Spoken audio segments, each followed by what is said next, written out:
서비스가 영 불편한지 마음에 안 들었다 하여서 그것을 문제 삼아 활주로로 향하던 그 비행기를 다시 돌려서 그 승무원을 내리게 한 사태가 발생했습니다. 그 후 그 사실이 공론화되자 국제적 망신은 물론이요, 사건을 축소 은폐하려는 그런 시도와 더욱이 잘못을 인정하지 않으려는 그런 태도로 많은 국민들의 그 질책이 있은 사건입니다. 이곳 보스턴에서도 황당한 사건이 하나 발생했습니다. 한 중국 음식점에 온라인으로 음식을 주문한 변호사이자 하버드 대학 교수가 음식 가격이 업데이트되지 않아 한 음식당 1불씩을 더 지불을 했다는 것입니다. 그래야 그는 그 사실을 알고 그 금액의 3배를 환불을 해주고 또 시당국에 이 사실을 알려서 시정 조치하며 지금까지 잘못 부과한 그런 모든 고객들을 찾아서 다 환불을 해주라고 그렇게 요구를 했습니다. 그리고 자신은 즉각 법적 조치하겠다는 그 사실을 지역 신문에 올렸습니다. 그러나 해당 음식점 주인의 아들이자 매니저는 시종일관 공손하게 응대하면서 자신들이 더 받은 돈 4불의 3배인 12불을 환불해 줄 것이며, 또한 총 음식값의 60불 정도 나왔는데 그 음식값의 50%만 받겠다고 하며, 또한 홈페이지는 즉각 수정하고 벌금이 시당국으로부터 나오면 당연히 낼 것이라고 했습니다. 그러나 지금까지 자신들은 정직하게 음식값을 부여해 왔다고 했습니다. 이 글이 게재된 그 지역 신문에는 오히려 성실하게 응대한 그 매니저에게 격려의 댓글들이 올라오고, 그리고 하버드 교수에 대해서는 지나친 대응이라고 하며 비난을 또 쏟아내었습니다. 사태가 악화되자 이 하버드대 교수는 사과 성명을 내면서 자신의 행동이 잘못된 것을 인정하고, 분명 다른 사람을 대할 때는 존중과 겸손의 자세로 대해야 함에도 불구하고 자신은 그렇지 못했음을 시인한 것입니다. 식당 매니저와 그리고 고객 모두가 승리한 사건입니다. 두 사건이 모두 황당했지만 결말은 너무나 달랐던 것입니다. 자신이 평소 행동한 대로 거둔다는, 즉 뿌린 대로 거둔다는 말을 실감한 사건이었습니다. 오늘 야곱이 위독하다는 전가를 받고 곧바로 두 아들을 데리고 야곱을 찾은 그 요셉과 그들이 왔다는 소식에 마지막 힘을 내어 그 침상에서 일어나 하나님께서 준비하신 그 복을 전하는 야곱의 사명 감당함은 하나님의 복을 받고 전하는 자의 모습은 어떠해야 하는지를 보여주었습니다. 또한 야곱의 오른손으로 장자인 므낫세를 축복해야 하는데 그렇지 않고 오히려 차자인 에브라임을 축복하는 것을 기뻐하지 않은 요셉에게 내가 다 안다 아들아, 내가 다 안다 라고 하며 하나님의 인도하심과 계획하심은 추호도 어긋남이 없음을, 그리고 그것은 우리가 상상하는 그 이상으로 복을 주시는 그 하나님이심을 알게 해준 사건이 있었습니다. 그 같은 축복 후에 이제 모든 아들들을 불러 모아서 앞으로 너희들에게 일어날 일들을 보이리라고 하며 각자에게 나타날 하나님의 그 계시를 유언으로 전하는 것이 바로 오늘 창세기 49장입니다. 오늘 야곱이 전하는 유언과 같은 축복은 사실 축복이라기보다는 계시에 가깝습니다. 앞으로 일어날 일이라는 것이죠. 그러나 거기에는 한 가지 법칙이 있었습니다. 그것은 바로 각자의 분량에 따라 축복을 했다는 것입니다. 그 분량에 따라서 그 축복의 정도와 내용이 달랐던 것입니다. 정말 내 잔이 넘치나이다 라고 고백할 정도의 축복이 있는가 하면은 나 가진 것도 다 빼앗길 것 같은 거의 저주와 같은 선포도 있었습니다. 그런데 이 모든 것은 야곱의 그 생각대로가 아니라 하늘로부터 내려온 장차 되어질 일을 이야기한 것입니다. 왜냐하면 하나님께서 그 복의 주인이기 때문입니다. 세상적인 유언은 이 땅에서 영화를 누리고 더욱 창성한 결과를 얻으려고 유언을 합니다. 유언하는 사람의 의도와 감정과 심지어 회환이 들어 있습니다. 한국의 대표적 기업인 삼성의 창업주 이병철 회장의 유언은 돈 되는 사업만 하라는 것이었다고 합니다. 또한 현대의 정주영 회장의 유언은 조국을 위한 사업을 하라였다고 합니다. 그러나 삼성은 돈 되는 사업이라고 생각한 자동차 산업에 뛰어들었지만 별 신통치 못했습니다. 현대는 어떻습니까? 남북 경협 사업에 뛰어들었지만 엄청난 적자를 보게 됩니다. 이러한 유언에도 불구하고 또한 그들의 자식들은 어떻습니까? 재산 싸움으로 엄청난 다툼을 그리고 하고 있는 것입니다. 이처럼 세상적 유언은 여전히 인간관계와 물질적 이해관계가 얽혀서 얼마 가지 않아 그 효력이 상실되고 마는 것이 세상적 유언인 것입니다. 그러나 오늘 야곱의 유언은 세상적인 이해관계가 아니라 처음이요 나중이신, 그리하여 창세전부터 세상 끝날까지 모든 것을 알고 계신 그 하나님으로부터 내려온 계시의 말이며 더군다나 그것은 반드시 이루어지는 유언인 것입니다. 그런데 그 복이 사람들마다 각기 달랐던 것입니다. 오늘 저는 야곱의 12아들이 받는 축복에는 하나님의 계획하심이 있으며 복을 받는 자의 그 삶의 태도에 따라서 그 복이 다르다는 것을 살펴보고자 합니다. 자식들이 후일에 당할 일을 이루는 야곱은 첫 번째, 각자 분량대로 축복을 했다는 것입니다. 우리 본문 28절 말씀 다시 한번 한 목소리로 읽어보겠습니다. 시작. 이들은 이스라엘의 12지파라. 이와 같이 그들의 아버지가 그들에게 말하고 그들에게 축복하였으니 곧 그들 각 사람의 분량대로 축복하였더라. 야곱은 먼저 자식들을 불러 모읍니다. 모이라 야곱의 아들들아, 이스라엘이 이르리라. 무슨 이야기입니까? 야곱의 자신의 이름이 야곱도 됐다가 이스라엘도 또 됩니다. 이것은 지금까지 개인적인 이득을 위해서는 남을 속이면서까지 움켜쥐는 그런 탐욕스러움과 세상적 연락을 쫓아온 아들들아, 이제는 하나님 나라를 만들어가는 거룩한 사명에 참여할지어다 라고 선포한 것입니다. 그렇습니다. 하나님 나라의 건설에 참여하라는 것입니다. 거룩한 역사에 초청하는 것입니다. 예전에는 남을 속이고 남의 것을 빼앗은 야곱과 같은 자식들이었지만 이제는 거룩한 하나님 나라를 건설하는 이스라엘이 되어야 한다는 것입니다. 지금까지 우리들의 삶이 남을 속이고 남의 것을 빼앗고 내 것만 챙기려는 그런 야곱의 자식들과 같은 모습이었다면 이제부터라도 하나님과 겨루어 싸워 이긴 자, 곧 하나님을 만나 새 사람이 되어 변화를 받아 하나님의 나라의 확장에 쓰임받는 귀한 인재가 되기를 바랍니다. 그러나 야곱 앞에 나온 하나님 나라 확장에 참여하는 자들의 사명이나 삶의 모습은 각각이었습니다. 먼저 르우벤은 장자로서 선두에 서서 이스라엘의 집을 세워나가야 했지만 장자의 모든 권한과 자격을 상실했습니다. 당시 족장의 장자는 한 집안을 대표하는 자로서 아버지가 가진 제사장직을 물려받습니다. 그리고 온 가족을 통솔하는 권한을 부여받습니다. 그렇습니다. 르우벤 그는 야곱의 기력의 시작이라고 했습니다. 야곱의 돈과 명예와 그리고 재물, 그로부터 시작되었다는 것입니다. 그는 위풍이 당당하고 그리고 능력이 탁월했습니다. 그러나 그 능력과 위풍을 옳지 않은 데에 사용했다는 것입니다. 아비의 침상을 범하는 데 사용했던 것이죠.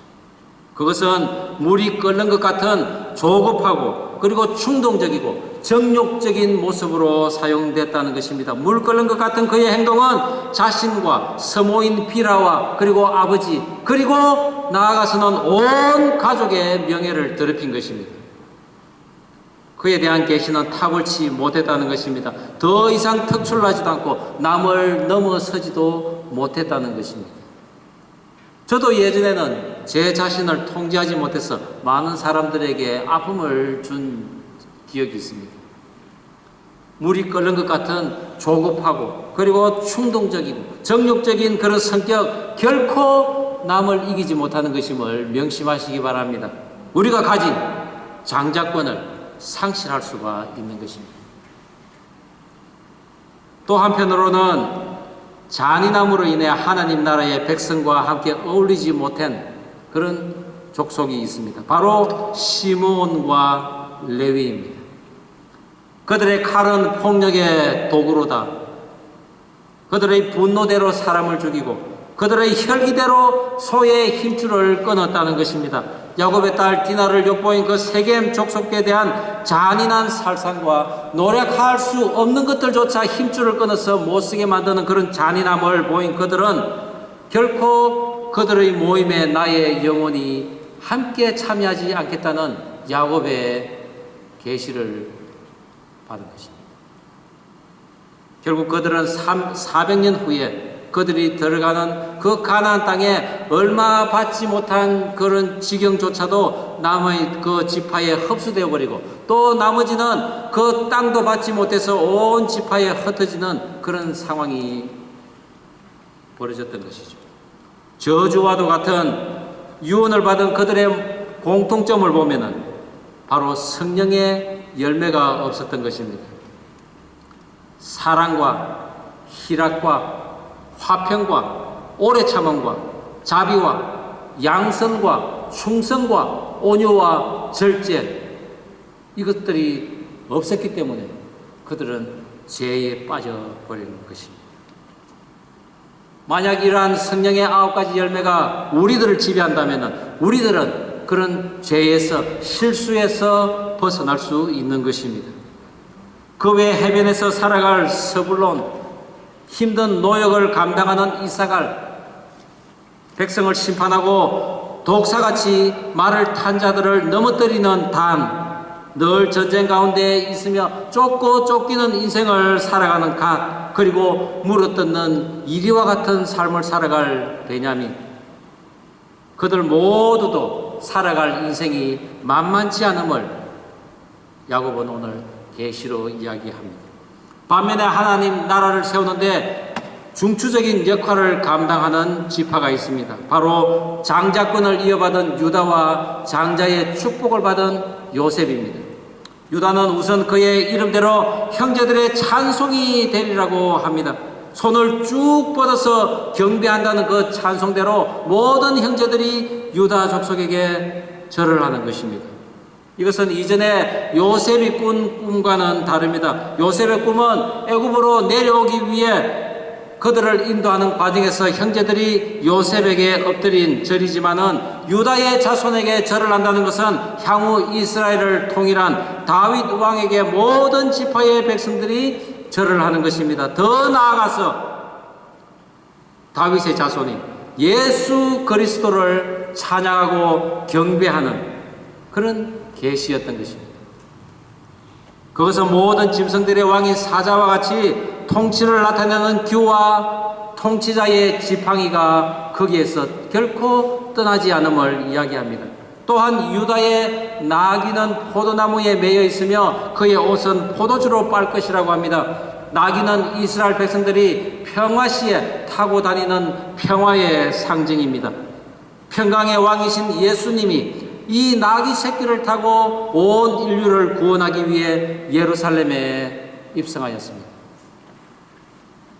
그 나귀가 귀한 포도나무에 매여 있다는 것은 너무나 그 풍성한 그 포도나무가 절비한데 거기에 매여 있는 것입니다. 풍요를 이야기합니다. 포도주로 옷을 빠는 것은 왕의 존재를 의미하는 자색 옷을 입을 것이며 궁극적으로는 보혈의 피로 물들인 예수 그리스도의 옷을 입는 것을 암시하는 것입니다. 유다가 어떻게 이 같은 복을 받을 수 있었을까요? 모두들 요셉을 죽이자고 할 때 그도 우리 형제이니 피까지 흘릴 것이 있느냐?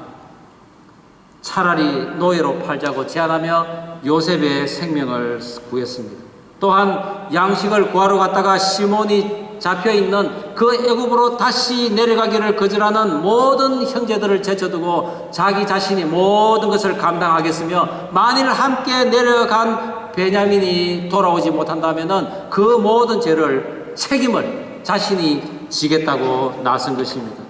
그리고 언전 사건으로 베냐민이 노예가 되었을 때, 노예가 되는 그 위기를 맞았을 때 그 베냐민 대신에 자신이 노예가 되겠다고 자처한 유다였습니다.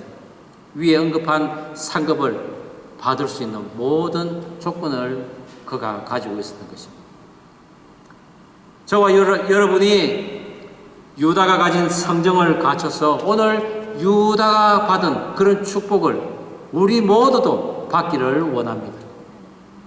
모든 사람들에게 칭송을 받고 꼬리가 아닌 머리가 되면서 평화 가운데 언제나 포도나무의 소출은 풍성하고 존귀하고 거룩한 예수의 옷을 입고 살아가기를 주의 이름으로 축원합니다.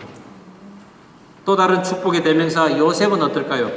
어려서부터 형들의 악에 타협하지 않고 그 악으로부터 늘 분리되어 있던 요셉이었습니다. 환난 가운데서도 현실을 원망하지 않고 최선을 다하는 인생을 살았으며 어떠한 정욕의 유혹도 이겨냈습니다. 그리고 남을 섬기고 자신에게는 늘 엄격한 기준을 적용하면서 하나님의 편안한 대답을 받아 그것을 전하면서 원수 같은 형들도 기꺼이 용서하는 요셉이었습니다. 이런 요셉에게 결코 마르지 않는 샘 곁에서 무성하게 자란 가지가 담을 넘은 것처럼 자신의 삶에서뿐만 아니라 주변의 사람들에게도 자신의 그 축복을 나누어 주는 복입니다. 어떠한 적들이 앞을 가로막아도 하나님의 강한 오른팔로 그를 붙들어 그것을 이겨내는 복입니다. 언제나 삶에서 경건하고 선한 영향력으로 그를 지배하고 또한 물질적인 복은 물론이요 자손 대대로 그 복이 전해지는 복인 것입니다. 저는 요셉이 받은 이런 복도 저와 여러분이 받으면 좋겠습니다. 그 외에 기름진 음식으로 왕의 상을 차리는 아셀, 노인 암사슴이 아름다운 소리를 내는 자유분방한 삶을 살지만 늘 사람들과 씨름하는 삶을 산다는 납달리에 대해서도 야곱은 계시의 유언을 전합니다. 여러분은 오늘 축복의 유언, 저주 같은 유언을 받은 12 형제들 가운데 어떤 종류의 형제들이기를 원합니까? 오늘 이들에게 준 야곱의 축복은 각 사람의 분량대로 축복하였다고 성경은 이야기하고 있습니다. 분량대로, 과연 어떤 분량입니까? 믿음의 크기입니까? 선한 행위이겠습니까? 물론 그것도 있겠죠. 그러나 그 분량이라는 히브리어 단어의 원문을 보면은 우리가 그것을 자세히 알 수 있습니다. 분량이라는 그 히브리어는 베라카라는 단어입니다. 이것은 꿇다 그리고 찬양하다라는 바라크에서 온 단어입니다.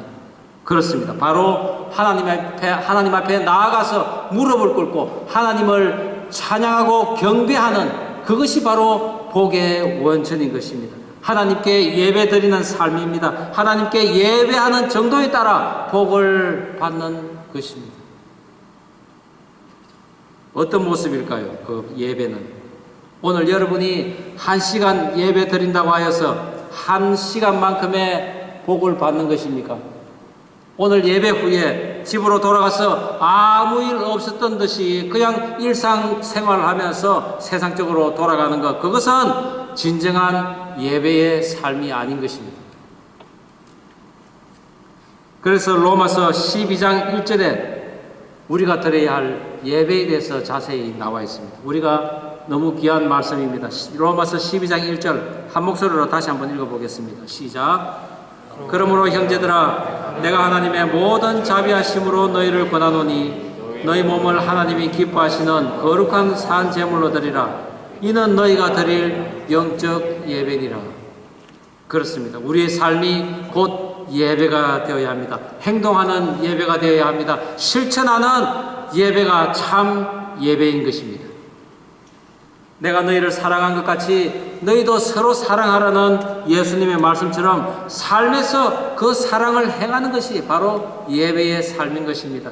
너희가 여기 내 형제 중에 지극히 작은 자에게 한 것이 바로 나에게 한 것이라고 한 예수님의 말씀대로 요셉이 형들의 죄와 타협하지 않고 또한 정욕의 유혹을 물리치고 자기를 노예로 판 그 형들을 용서할 수 있었던 것, 또한 유다 자신이 약속을 지키지 못함으로써 며느리와의 사이에 아이를 임신한 것에 대해 그가 옳다라고 자신의 잘못을 인정하였고, 또한 양식이 떨어진 가족의 생사를 위해 형제들 간의 분열이 일어날 때 자신의 목숨을 담보로 전 가족의 생명을 살린 일, 이 모든 것이 다 삶에서의 예배인 것입니다. 하나님 앞에 나아가 무릎 꿇은 결과였던 것이죠. 그렇다면 저와 여러분들이 하나님의 복을 받는 것이 명백해졌습니다. 하나님 앞에 나아가 무릎 꿇는 것, 하나님을 경배하는 예배의 삶이 하나님의 복을 받는 것입니다. 우리 모두 하나님께 예배 드리는 삶이 일상화되어서 우리의 분량대로 복을 받는 저와 여러분 되기를 주의 이름으로 축원합니다. 자식들이 후일에 당할 일을 이루는 소임을 다한 야곱은 두 번째 그의 백성에게 돌아갔다는 것입니다. 우리 본문 29절 그리고 33절 말씀 다시 한번 한 목소리로 읽어보겠습니다. 시작. 그가 그들에게 명하여 이르되 내가 내 조상들에게 돌아가리니 나를 한 사람 에브론의 밭에 있는 그의 우리 선조와 함께 장사하라. 야곱이 아들에게 명하기를 마치고 그 발을 침상에 모으고 숨을 거두니 그의 백성에게로 돌아갔더라. 자신의 12아들과 요셉의 아들 므낫세와 에브라임에게 하나님의 복을 빈 야곱은 이제 영원한 하나님과의 연합을 위해 자신을 가나안 땅, 그 헤브론에 있는 막벨라굴에 장사하라고 합니다. 그 땅은 분명히 아브라함이 값을 주고 샀다고 각인시키며 그곳으로 자신은 가야 한다는 것입니다. 값을 주고 샀다는 이 단어 미크네라는 단어는 바로 세우다라는 의미를 가지고 있습니다. 즉 아브라함이 400년 후에 그의 후손들이 들어올 이 가나안 땅에 이미 이스라엘 백성의 명분을 세워놓았던 것입니다. 왜 야곱은 죽어서까지 그렇게 가나안 땅으로 가려고 했을까요?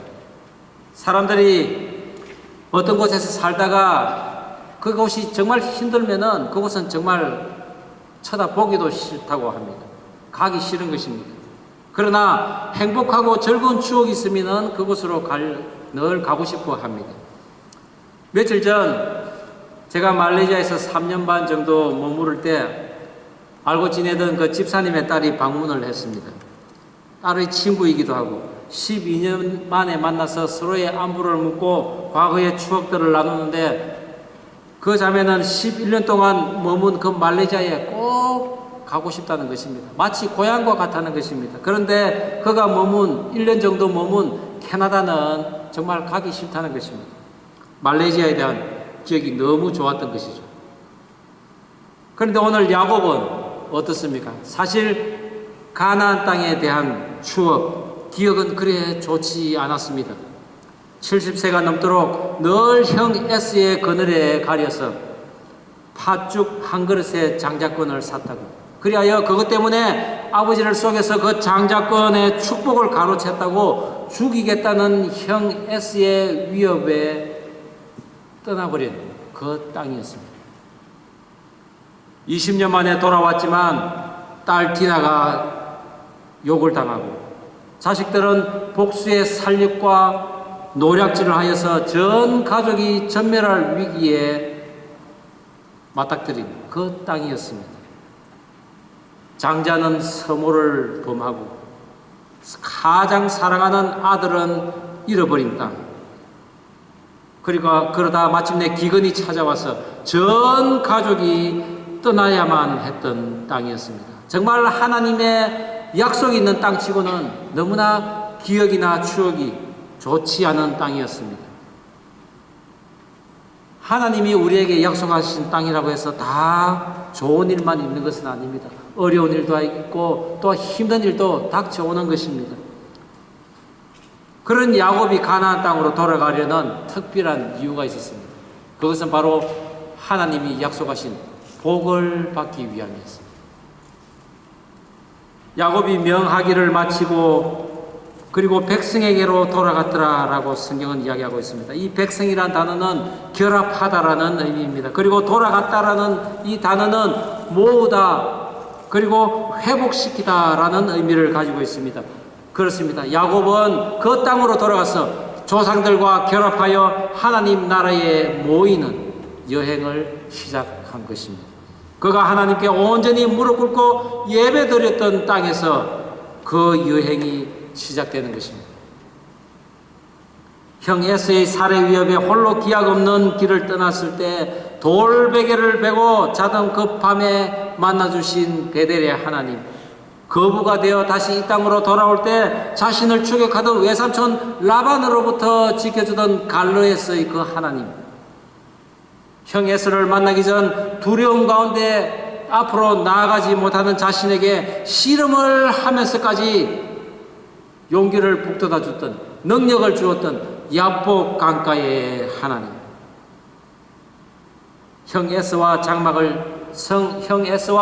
헤어져서 장막을 치며 그 땅에서 살아갈 준비를 하는 가운데, 그러나 아들들의 살육으로 가족의 전멸 위기에서 너는 떠나야 한다고 명령했던 바로 그 세겜의 하나님, 그리고 마침내 기근으로 전 가족을 이끌고 애굽으로 내려갈 때 마지막으로 하나님의 뜻을 묻고자 무릎 꿇었던 희생 제사를 드림으로써 하나님의 인도하심을 약속받았던 바로 브엘세바의 하나님, 야곱이 진정으로 무릎 꿇고 하나님께 예배 드렸던 곳이 바로 이 가나안 땅이었기 때문입니다. 아마 야곱에게는 애굽 땅에서의 그 17년이 그의 생애에서 가장 행복한 시간이었는지도 모릅니다.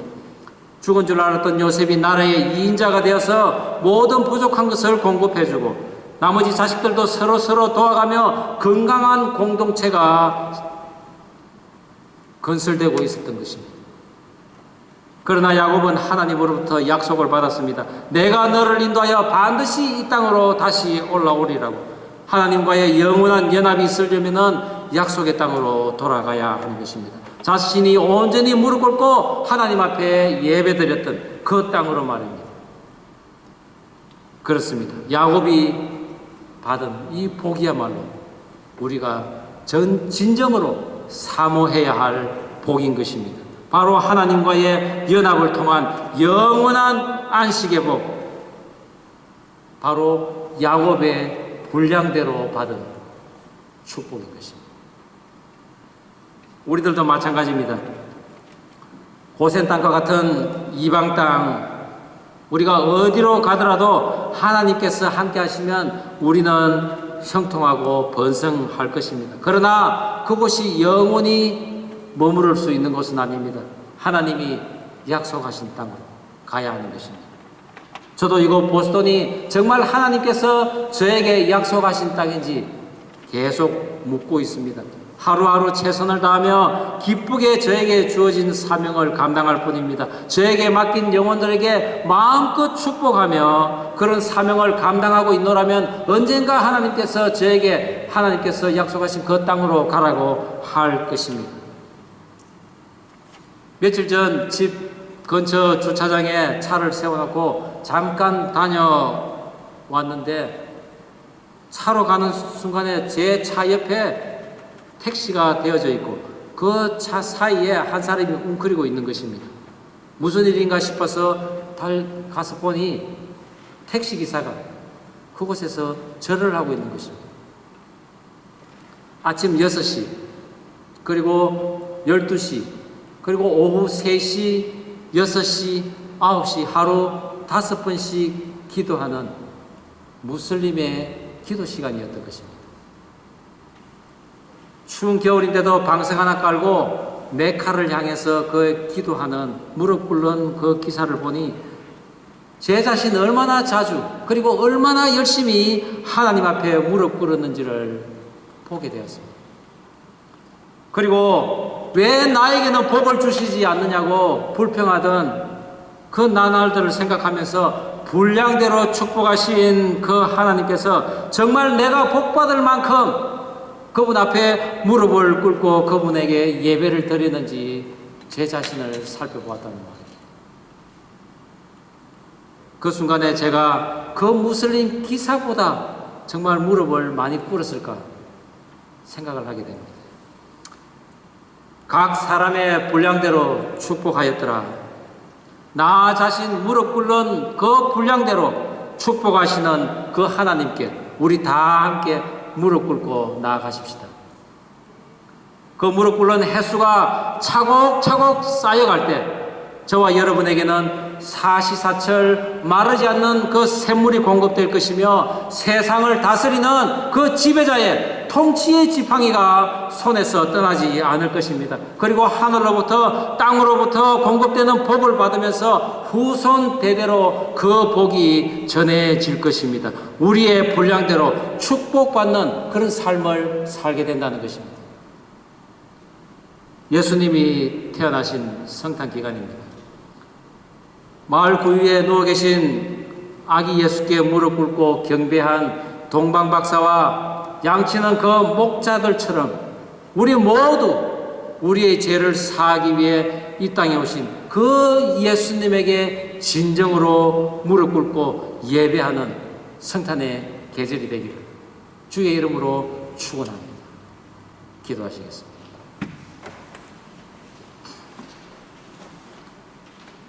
하나님 아버지, 말씀으로 저희들 심령을 깨어나게 하시니 감사드립니다. 분량대로 축복받는 삶, 저희들이 주님 앞에 무릎 꿇고 나아가게 하옵소서. 저희들의 삶이 예배가 되는 은혜가 있게 하옵시고 행동하고 실천하는 예배의 삶을 살게 하옵소서. 그리하여 우리의 분량대로 축복받는 삶 살면서 하나님과 영원한 연합과 함께 안식하는 인생 되게 하옵소서. 예수님 이름으로 기도드립니다. 아멘.